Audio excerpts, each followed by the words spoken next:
Hello everyone. आज की हमारी जो वीडियो है ये 8th क्लास के लिए होगी और हमारा जो इसके अंदर टॉपिक चल रहा है वो हमने 4th लेसन से लेना है और टॉपिक होगा कृषि भाई। ठीक है, हम जो है इससे पहले 3 लेसन जो है वो कंप्लीट कर चुके हैं। आज का हमारा जो टॉपिक होगा 4th वो कृषि होगा, उसको शुरू करते हैं। आशा करता हूँ कि अब सब ठीक होंगे। तो देखो भाई, कृषि का जो लेसन है ना, कृषि के बारे में वैसे तो आप लोग सब जानते होंगे खेती के बारे में, लेकिन यहाँ से हम शुरू करते हैं। तो सबसे पहले आप लोग एक छोटी स्टोरी सुनिए। देखिए, एक किसान होता है, ठीक है, एक किसान होता है भाई, ठीक है। उसने क्या किया, अपने खेत के अंदर गेहूं की खेती की। किसकी खेती कर रहा है वो? गेहूं की खेती कर रहा है। अब आप लोगों ने देखा होगा कि अभी क्या हुआ है, अभी गेहूं की कटाई हुई है भाई, हुई है ना कटाई। उस कटाई से पहले उसने गेहूं के अंदर, खेत के अंदर गेहूं उगाने के लिए क्या किया होगा, उसको पहले मिट्टी को तैयार किया होगा, है ना, उसकी जुताई की होगी। उसके बाद उसके अंदर बीज बोया होगा, जिसको हम बुआई कहते हैं, ठीक है। फिर साथ में सिंचाई की होगी, है ना, अनेक प्रकार की क्रियाएं की होंगी। उसके बाद उसने क्या किया, कटाई कर दी किसान ने गेहूं की कटाई करने के बाद उसने उस गेहूं को कहां पर भेज दिया, मंडी के अंदर लेकर के गया। जितना गेहूं से अपने घर पर चाहिए था उतना घर पर रखने के बाद उसने बाकी अनाज को क्या कर दिया, मंडी में भेज दिया। ठीक है, मंडी में लेकर के गया वो अपने ट्रैक्टर में डाल करके, और उसके बाद क्या कहता है कि मंडी के अंदर से, है ना, फिर उस गेहूं को कारखाने वाले ले गए। ठीक है, कारखाने वाले, कौन से कारखाने वाले? जिनको उस गेहूं से आटा बना करके क्या करना था, जिसको बिस्कुट बनाने हैं, ठीक है, और भाई क्या करना है, डबल रोटी बनानी है। ठीक है, डबल रोटी बनानी, यानी जिसको जिस प्रकार का चाहिए था, जो भी उद्योग चल रहा है उसको जिस प्रकार का चाहिए था वो उस प्रकार का ये लेकर के चला गया।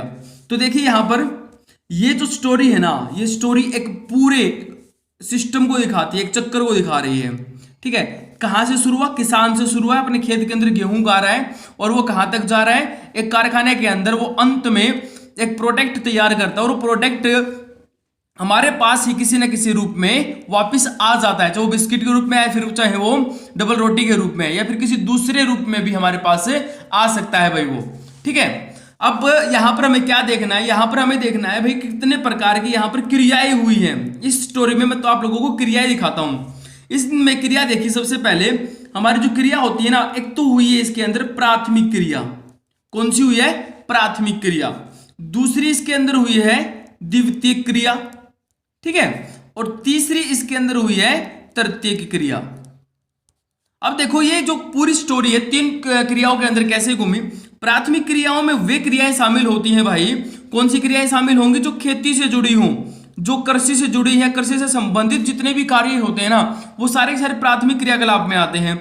और इसमें क्या कहा गया, इसके अंदर उन चीजों को शामिल किया जाता है जो हमें प्रकृति से प्राप्त हो रहा हो। जैसे इसने गेहूं उगाने के लिए जमीन का प्रयोग किया, जो जमीन, जो भूमि है वो क्या है, वो एक प्राकृतिक संसाधन है, प्रकृति से प्राप्त हुआ है। सिंचाई के लिए इसने क्या किया, इसने जल का प्रयोग किया। जल क्या है? जल भी एक प्राकृतिक संसाधन है, यानी कि हमारे इन्वायरमेंट के अंदर हमें थोड़ी सी मेहनत करने के बाद जो प्रकृति से प्राप्त हो जाता है ना, वो सारे क्रियाएं जो होती है ना, वो उनसे संबंधित जितनी भी क्रियाएं वो सारी प्राथमिक क्रियाकलाप में शामिल होती हैं भाई।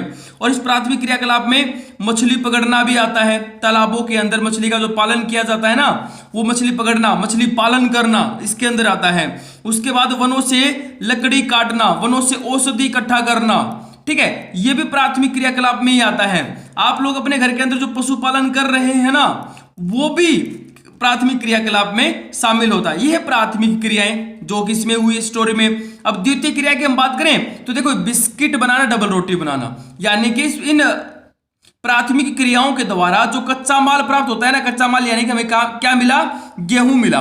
उस गेहूं से हमने एक नया सामान तैयार कर दिया, एक नया माल तैयार कर दिया। उस तैयार माल को हम क्या करेंगे, कच्चे माल से तैयार माल में बदलने की जो क्रिया होती है ना, और जहां पर ये प्रक्रिया चल रही होती है, उनको कहा जाता है विनिर्माण उद्योग। ठीक है, तो द्वितीय क्रियाओं में क्या कहता है, द्वितीय क्रिया में कहता है कि जहां पर विनिर्माण की क्रियाएं हो रही है ना, वहां उस क्रिया को हम क्या बोलेंगे, द्वितीयक क्रिया बोलेंगे। अब इसमें देखेंगे कि तृतीयक कहां पर हुई, तो तृतीयक के अंदर देखो भाई, मंडी के अंदर गेहूं लेकर के गया ट्रैक्टर के द्वारा, उसके बाद कारखाने वाले भी इसके अंदर किसी न किसी व्हीकल का या परिवहन के साधन का प्रयोग करके इसको कारखाने में लेकर के गए होंगे, ठीक है, गेहूं को। उसके बाद जो जो ये बिस्किट है, ये मार्केट के अंदर आया है कारखाने में, वो भी किसी न किसी परिवहन के साधन के द्वारा आया होगा, है ना, आया होगा। तो इसी प्रकार तृतीयक के अंदर हम किसको शामिल करते हैं? सेवा क्षेत्र को शामिल करते हैं, जो हमें सेवाएं प्रदान करता है, ठीक है। अब इसमें सेवाओं का मतलब यहां पर क्या है? जैसे परिवहन सेवा है, ठीक है, परिवहन सेवा। अब आप लोग एक स्थान से दूसरे स्थान पर जा रहे हैं और आप बस में बैठ गए, बस में आप लोगों ने टिकट ले ली और वो एक स्थान से दूसरे स्थान पर आपको छोड़ देगा। वो क्या है? वो हमें सिर्फ सेवा प्राप्त हुई, ना कि ये कि उतरते वक्त तुम ये कहोगे कि ये सीट तो मेरी है, मुझे तो पूरी सीट उतार करके दीजिए, तब जाकर के मैं नीचे उतरने वाला हूं। तो ऐसा तो होगा नहीं, ठीक है। तो जो हमें सेवाएं प्रदान करता है, चाहे वो डॉक्टर हो या फिर टीचर है, वकील है, बैंकिंग की सुविधा है, बैंक की सुविधा जो होती है, वो सारी जो सेवाएं होती है ना, वो तृतीयक क्षेत्र में आती हैं भाई, ठीक है। और इसमें परिवहन सेवा शामिल हुई है। क्लियर? तो ये 3 प्रकार की क्रियाएं हैं, प्राथमिक, द्वितीयक और तृतीयक। उम्मीद करता हूं कि समझ में आ गया होगा। अब आगे बात करते हैं, अपने टॉपिक पर आते हैं। अपना टॉपिक क्या है आज का? अपना टॉपिक है कृषि भाई। और कृषि क्या है? कृषि पहले ही बता देता हूं मैं आप लोगों को, कृषि एक प्राथमिक क्रिया है, ठीक है। कृषि क्या है? कि कृषि एक प्राथमिक क्रिया है। अगर हम बात करें पहले इसकी परिभाषा की, तो कृषि होता क्या है?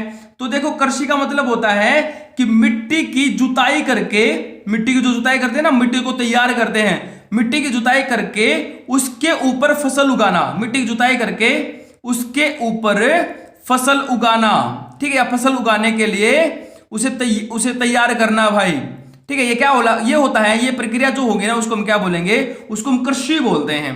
क्लियर है? उसको हम क्या बोलेंगे? कृषि बोलेंगे।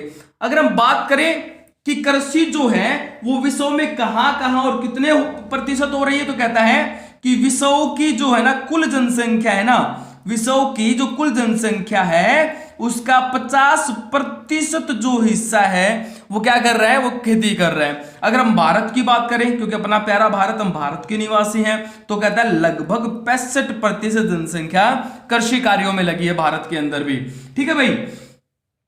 अब यहां पर हमें जनसंख्या का पता हो गया। अब हम देखेंगे कि कृषि जो होती है ना, उसको करने के लिए जो अनिवार्य जो कारक होते हैं, जो तत्व होते हैं ना, अनिवार्य कारक। अब मैं उन कारकों के बारे में आप लोगों को बता देता हूं। तो कारक में देखो, कारक में सबसे पहले क्या आएगा? सबसे पहले आएगा स्थलाकृति, ठीक है, क्या आएगा? स्थलाकृति। नंबर 2 क्या आना है? नंबर 2 पर आना है मृदा, और नंबर 3 पर आना है भाई जलवायु। ये 3 महत्वपूर्ण कारक हैं भाई। स्थलाकृति हिंदी में पढ़ा होगा, स्थल प्लस आकृति, स्थल प्लस आकृति भाई। तो इसमें क्या बोलेंगे? इसको हम स्थलाकृति बोलेंगे। अब स्थल की आकृति कैसी कैसी होती है? एक होता है पर्वत, एक होता है पठार, और एक होता है मैदान। अब इसमें देखो पर्वत के ऊपर मिट्टी ना तो उपजाऊ मिलनी है और यहां पर तो चट्टान मिलनी है, ठीक है। उसी प्रकार यहां पर भी चट्टान ही मिलती है, ठीक है। लेकिन मैदानी भाग जो होता है वो कृषि के लिए क्या होता है? अधिक अनुकूल होता है। तो सबसे अधिक खेती करने के लिए अनुकूल क्षेत्र कौन सा होगा? अपना मैदानी भाग, जहां पर हम निवास करते हैं। उसके बाद आता है मृदा। मृदा 2 प्रकार की होती है। क्या बोलेंगे हम? मृदा वैसे तो कई प्रकार की होती है, लेकिन मुख्य तो 2 प्रकार की बोलते हैं हम, या तो उपजाऊ या अनुपजाऊ, है ना, या कम उपजाऊ, ठीक है। तो उसमें क्या करेंगे? इसमें क्या होगा कि खेती कहां पर अधिक होनी है? जो मिट्टी उपजाऊ होगी ना, वहां पर खेती अधिक होती है। अब जलवायु की बात करें तो देखो भाई, अगर हम जहां पर बर्फ गिर रही है, बर्फीले क्षेत्र है, क्या वहां पर खेती कर सकते हैं? या फिर जो हमारा मरुस्थल है, ठीक है, जो पूरी तरह से वनस्पति विहीन है, बालू रेत के टिब्बे जहां पर पाए जाते हैं, वहां पर खेती हो सकती है? नहीं। तो ये किसका कारण है? जलवायु का। तो कहता है जहां पर मौसम अनुकूल हो जिस फसल के लिए, वहां पर क्या की जा सकती है? वहां पर खेती की जा सकती है भाई, ठीक है। तो जहां पर मौसम अनुकूल हो, जैसे हमारे यहां पर देखो, एक समय पर बाजरा और कपास उगाया जाता है, ठीक है, अलग एक मौसम में। एक मौसम में हमारे यहां पर गेहूं और सरसों उगाई जाती है। तो ये अलग अलग मौसम में है ना, ये तो है नहीं कि बाजरा के मौसम में गेहूं उगा रहे हो और गेहूं के मौसम में बाजरा। तो किसके ऊपर टिका हुआ है? ये जलवायु के ऊपर टिका हुआ है। तो ये इसके महत्वपूर्ण कारक भाई। और इसके साथ में ये भी कहता है, इस लेसन में कहता है कि जिस भूमि के ऊपर है ना, जिस भूमि के ऊपर कृषि की जा रही हो, जिस भूमि पर कृषि की जा रही हो, उस भूमि को हम क्या बोलेंगे, उस भूमि को बोलेंगे कृषिगत भूमि, यानी कृषि कार्यों में लगी भूमि भाई। वो भूमि कौन सी कहलाएगी, कृषिगत भूमि कहलाएगी। ठीक है, अब आगे बात करते हैं इसके अंदर।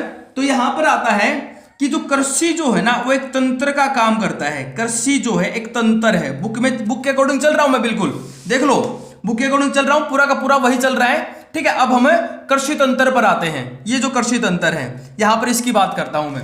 ये कहता है कृषि तंत्र कहता है कि जो खेती है ना वो भी अपने आप में एक सिस्टम से चलती है, यानी कि इसकी भी एक प्रणाली है, एक प्रक्रिया है भाई। इस प्रक्रिया के अंदर किन किन चीजों को शामिल किया जाता है, तो इसमें शामिल करने के लिए हम जो है सबसे पहले बात करेंगे, जो किसान होता है ना इसमें क्या करेगा, किसान इसमें काफी चीजों को शामिल करता है। जैसे इसमें निवेश करने के लिए पहले उसके पास जमीन होनी चाहिए, है ना। फिर उसके बाद नंबर 2 है उसके पास बीज होने चाहिए। उसके बाद उसमें उर्वरक होने चाहिए। ठीक है, सिंचाई के साधन होने चाहिए, जल होना चाहिए।